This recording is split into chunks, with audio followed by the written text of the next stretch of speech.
दोस्तों, आज की सबसे पहली और बड़ी खबर। झारखंड के मुख्यमंत्री श्री हेमंत सोरेन ने कहा, ओलावृष्टि से फसल को पहुंचा नुकसान तो भरपाई करेगी राज्य सरकार। झारखंड में किसानों के लिए एक महत्वपूर्ण ऐलान किया गया है। मुख्यमंत्री हेमंत सोरेन ने घोषणा की है कि राज्य में ओलावृष्टि के कारण फसलों को हुए नुकसान की भरपाई राज्य सरकार करेगी। उन्होंने कहा है कि इस संबंध में आदेश निर्गत किया जा रहा है। जिलों में उपायुक्त क्षति का आकलन करेंगे और क्षति का आकलन करने के बाद 1 सप्ताह के भीतर किसानों को मुआवजा की राशि प्रदान कर दी जाएगी। आपको बता दें कि इस वक्त गर्मी का मौसम है। बीच बीच में राज्य में तेज हवा के साथ आंधी और मूसलाधार बारिश होती है। झारखंड में वज्रपात की अलग अलग घटना में 4 बच्चों की मौत, 3 घायल। मांडू के रामनगर में वज्रपात की घटना में 2 बच्चों की मौत हो गई। मृत बच्चों की पहचान विकास भुइयां और कुंदन भुइयां के रूप में की गई है।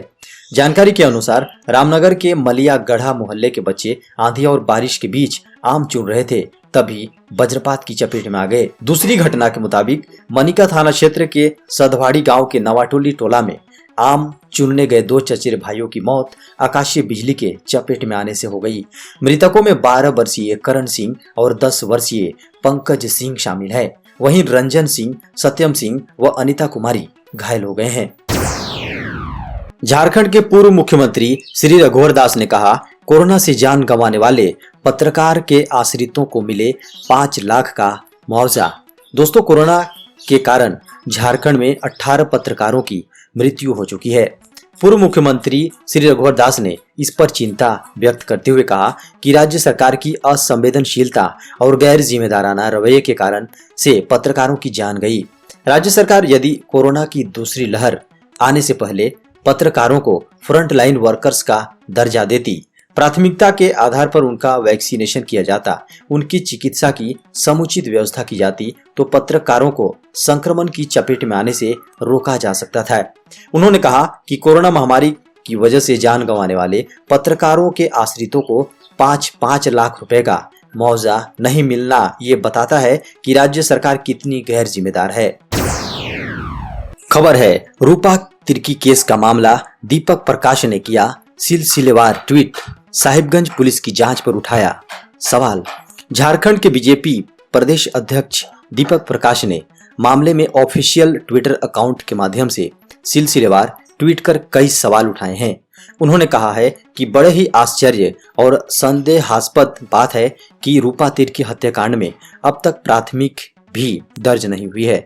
सिर्फ CRPC की धारा 174 के तहत यूडी केस दर्ज किया गया है, जिसके अंतर्गत सिर्फ आत्महत्या या अप्राकृतिक मृत्यु की प्रक्रिया और कारण की जांच तक ही सीमित है। ये काफी संदेहास्पद मामला है। साहिबगंज पुलिस द्वारा जारी प्रेस विज्ञप्ति में कहा गया कि अभी तक की जांच में मामले में नामजद आरोपी मनीषा कुमारी, ज्योत्सना महतो और विधायक प्रतिनिधि पंकज मिश्रा के खिलाफ कोई साक्ष्य नहीं मिला। ये पूरा मामला व्यक्तिगत कारणों से आत्महत्या का है। आपको बता दें कि दीपक प्रकाश ने इस पर सवाल उठाया है। MS धोनी के रांची फार्म हाउस में गौशाला के उद्घाटन पर कोरोना का ग्रहण। सैम्बो स्थित धोनी के ईजा फार्म हाउस में गौशाला निर्माण का काम पूरा होने के बावजूद उसका उद्घाटन फिलहाल टाल दिया गया है। लंबे समय से निर्माणाधीन इस हाईटेक गौशाला के शुभारंभ के मौके पर धोनी समेत पूरे परिवार के रहने की उम्मीद जताई जा रही थी, लेकिन कोरोना संक्रमण की वजह से फिलहाल गौशाला के शुभारंभ को टाल दिया गया है। खबरों के अनुसार अब गौशाला का शुभारंभ संक्रमण के हालात सामान्य होने के बाद ही किया जाएगा, जिसमें धोनी समेत पूरे परिवार के रहने की उम्मीद जताई जा रही है। वहीं दूसरी तरफ रांची के सैम्बो स्थित फार्म हाउस में अस्तबल का निर्माण कार्य इन दिनों जोरों पर है और इस अस्तबल को 1 महीने के भीतर पूरा कर लिया जाएगा। झारखंड में जब्त ऑक्सीजन सिलेंडरों का इमरजेंसी में होगा इस्तेमाल, हाई कोर्ट ने दिया आदेश। झारखंड में कोरोना महामारी के बीच संक्रमित मरीजों के इलाज के लिए ऑक्सीजन की किल्लत के मद्देनजर हाई कोर्ट ने बड़ा फैसला लिया है। कोर्ट ने फैसला लिया है कि राज्य के विभिन्न थानों के मालखानों में जब्त कर रखे गए ऑक्सीजन सिलेंडर का इस्तेमाल कोविड मरीजों की जान बचाने के लिए किया जाए। हाईकोर्ट, जी हां, झारखंड हाईकोर्ट ने तत्काल ऑक्सीजन सिलेंडरों को रिलीज करने का आदेश दे दिया है। महाधिवक्ता के आग्रह पर हाईकोर्ट में ऑनलाइन सुनवाई के बाद यह आदेश दिया गया। दोस्तों, झारखंड के लातेहार से एक बड़ी खबर सामने आ रही है। डैम में डूबने से 2 सगे भाई समेत 3 बच्चों की मौत।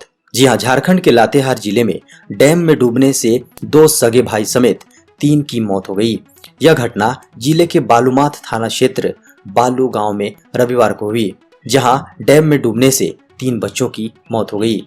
बताया गया कि यह हादसा नहाने के दौरान मछली पकड़ने की वजह से हुई। तीनों बच्चे मछली पकड़ने के लिए गहरे पानी में चले गए और डूब गए। डैम के पास मौजूद कुछ बच्चों ने शोर मचाया तो ग्रामीण वहां पहुंचे और तीनों को बाहर निकाल अस्पताल ले गए, जहां डॉक्टर ने तीनों बच्चों को मृत घोषित कर दिया। दोस्तों, खबर इधर दिल्ली से आ रही है। केजरीवाल सरकार ने 7 दिन फिर बढ़ाया लॉकडाउन। इस बार मेट्रो सेवा भी रहेगी बंद। दिल्ली के मुख्यमंत्री अरविंद केजरीवाल ने प्रेस कॉन्फ्रेंस कर दिल्ली में लॉकडाउन बढ़ाने का ऐलान कर दिया है। दिल्ली में अब अगले सोमवार सुबह 5 बजे तक के लिए लॉकडाउन रहेगा। मुख्यमंत्री अरविंद केजरीवाल ने कहा कि दिल्ली में लॉकडाउन को 1 हफ्ते के लिए बढ़ाया जा रहा है। लॉकडाउन अगले सोमवार सुबह 5 बजे तक लागू रहेगा। दिल्ली में आज से मेट्रो चलनी बंद हो जाएगी। केजरीवाल ने कहा कि दिल्ली में 26 अप्रैल के बाद से कोरोना के केस कम होने शुरू हुए और पिछले 1-2 दिन में पॉजिटिविटी रेट 35% से घटकर 23% हो गया है। आपको बता दें कि सीएम केजरीवाल ने लगातार तीसरी बार लॉकडाउन बढ़ाया है। दोस्तों, गुमला जिला से एक क्राइम की खबर आ रही है। शराब पीने के दौरान हुए विवाद में दोस्त की कुल्हाड़ी से काटकर हत्या। चैनपुर कुरुमगढ़ थाना क्षेत्र के रोगाडी गांव में शराब पीने के दौरान हुए विवाद के बाद 2 हत्याएं हो गई। 2 दोस्त आपस में भिड़ गए और इनमें से एक ने दूसरे पर कुल्हाड़ी से वार कर उसकी हत्या कर दी। इसके बाद आरोपी भागने लगा, लेकिन मृतक के पिता ने उसे पकड़कर लाठी डंडों से पिटाई कर दी। इसके बाद आरोपी के हाथ से कुल्हाड़ी छीनकर उसी पर वार कर दिया। इससे आरोपी की भी मौत हो गई। वहीं आरोपी की बाइक को भी मृतक के परिजनों ने जला दिया। घटना शनिवार रात की है। इधर घटना की सूचना मिलने के बाद मौके पर पहुंची पुलिस ने आरोपी पिता को गिरफ्तार कर लिया है। विश्व स्वास्थ्य संगठन की चीफ साइंटिस्ट ने बताए कारण जिनके कारण से भारत में हुआ कोरोना ब्लास्ट। भारत में कोरोना के लगातार बढ़ते कहर से हर कोई हैरान परेशान है।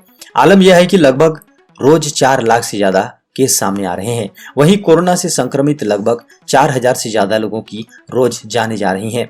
भारत में कोरोना के विस्फोट की वजह क्या है, इस बारे में विश्व स्वास्थ्य संगठन की चीफ साइंटिस्ट सौम्या स्वामीनाथन ने जानकारी दी है। दरअसल भारत में फैल रहा वेरिएंट B1.617 पिछले अक्टूबर में पहली बार डिटेक्ट किया गया था। डॉक्टर सौम्या के अनुसार महामारी के विस्फोटक होने का कारण यही वेरिएंट है।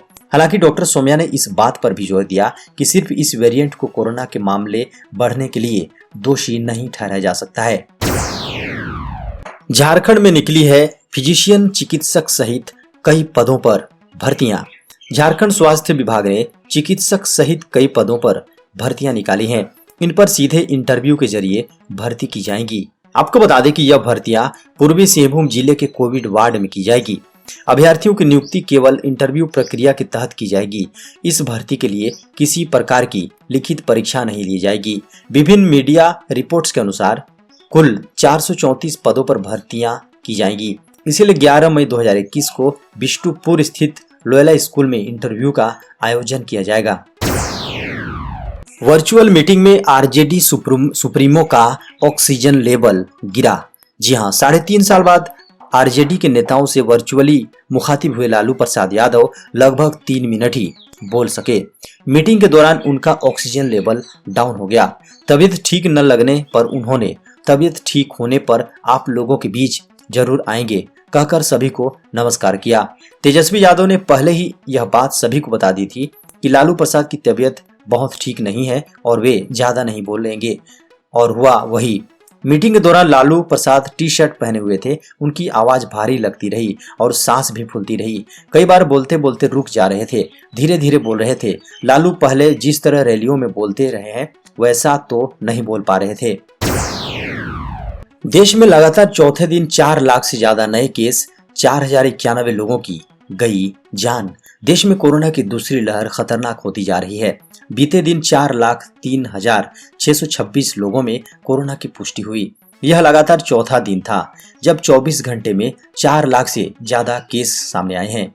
नए संक्रमितों के साथ मौतों का बढ़ता आंकड़ा भी चिंता का सबब बन रहा है। शनिवार को देश में 4091 लोगों की कोरोना की वजह से मौत हो गई। हालांकि राहत की बात रही कि पिछले 24 घंटे में 3,86,207 लोगों ने कोरोना को मात दी। यह एक दिन में ठीक होने वालों का सबसे बड़ा आंकड़ा है। हेमंत बिस्वा शर्मा होंगे असम के नए सीएम, विधायक दल की बैठक में हुआ निर्णय। असम में मुख्यमंत्री का पद हेमंत बिस्वा शर्मा को सौंप दिया गया है। रविवार को गुवाहाटी में हुई भाजपा विधानमंडल की बैठक में उन्हें असम का नया सीएम चुन लिया गया है। विधायक दल की बैठक में सर्बानंद सोनोवाल ने ही उनका नाम आगे बढ़ाया था, जिसे सभी ने स्वीकार कर लिया। 4 घंटे की माथापच्ची के बाद शनिवार को भाजपा ने असम के मुख्यमंत्री का नाम तय कर लिया था, लेकिन जो नाम सामने आया उससे पार्टी के सामने आने वाले दिनों में कई चुनौतियां बढ़ती दिखाई दी। इसलिए किसी का नाम घोषित करने की बजाय विधायकों की राय लेने का फैसला लिया गया था। दुनिया भर को बराबरी से मिले कोरोना वैक्सीन, भारत यूरोपीय संघ की मीटिंग में बोले पीएम मोदी। प्रधानमंत्री नरेंद्र मोदी ने शनिवार को भारत यूरोपीय संघ के नेताओं के साथ शिखर बैठक की। इस बैठक में पृथ्वी की सुरक्षा और हरित विकास को बढ़ावा, जलवायु परिवर्तन, अर्थव्यवस्था का आधुनिकीकरण, कोविड की स्थिति, निवेश समेत अन्य मुद्दों पर विस्तृत चर्चा हुई। बैठक में पीएम ने न केवल यूरोपीय संघ के साथ बल्कि यूरोपीय संघ के सभी सदस्य देशों के साथ भारत के एक मजबूत रिश्ते के बारे में बात की और 21वीं सदी में भारत यूरोपीय संघ की रणनीतिक साझेदारी को वैश्विक रूप से फायदेमंद बताया। आपको बता दें कि यूरोपीय संघ भारत के लिए सामरिक रूप से महत्वपूर्ण समूह है। यह साल 2018 में भारत का सबसे बड़ा कारोबारी सहयोगी रहा है। कोरोना से बचने के लिए ज्यादा भाप लेना भी हो सकता है खतरनाक। इन दिनों लोगों में एक नया ट्रेंड देखने को मिल रहा है और वो है भाप लेने का। उन्हें लगता है कि भाप लेने से कोरोना वायरस से बचा जा सकता है। इसी को लेकर हाल ही में संयुक्त राष्ट्र बाल कोष यानी यूनिसेफ ने एक वीडियो जारी किया है, जिसमें लोगों को भाप लेने को लेकर बताया गया है। जिन्हें लगता है कि भाप लेने से कोरोना वायरस से बचा जा सकता है, इसी को लेकर हाल ही में संयुक्त राष्ट्र बाल कोष यानी यूनिसेफ ने एक वीडियो जारी किया है। यूनिसेफ द्वारा शेयर किए गए इस वीडियो में साउथ एशिया के regional adviser and child health expert Paul Rutter ने बताया है कि इस बात के कोई साक्ष्य मौजूद नहीं है कि स्टीम यानी भाप लेने से कोविड-19 को खत्म कर सकते हैं, बल्कि ऐसा करने से इसके कई खतरनाक परिणाम सामने आ सकते हैं। ज्यादा भाप लेने की वजह से गले और फेफड़ों के बीच की नमी में टार्किया और फेरिंग्स जल सकते हैं या फिर ये गंभीर रूप से डैमेज यानी खराब हो सकते हैं। अगर ये नली डैमेज हो जाती है तो व्यक्ति को सांस लेने में दिक्कत हो सकती है। ऐसे में कोरोना वायरस आपके शरीर में आसानी से प्रवेश कर सकता है। खाते में इस दिन से आने लगेंगे पीएम किसान के 2000 रुपए, राज्य सरकारों ने भेजा पैसा। प्रधानमंत्री किसान सम्मान योजना की 8वीं किस्त का पैसा किसानों के खाते में जल्द आने लगेगा। मीडिया रिपोर्ट्स के अनुसार राज्य सरकारों की तरफ से किसानों के खाते में पैसा भेज दिया गया है। अगर आप इस योजना के लाभार्थी हैं या फिर हाल ही में रजिस्ट्रेशन करवाया है तो आप भी अपनी किस्त का स्टेटस चेक कर सकते हैं। मीडिया की खबरों के अनुसार स्टेटस का मतलब राज्य सरकार की तरफ से आपके डाटा की जांच कर ली गई है और आपका पूरा डाटा सही पाया गया है। इसका पूरा मतलब यह हुआ कि राज्य सरकार का केंद्र सरकार से कहना है कि इस लाभार्थी का पूरा डाटा सही इसके खाते में पैसा भेज दिया जाए।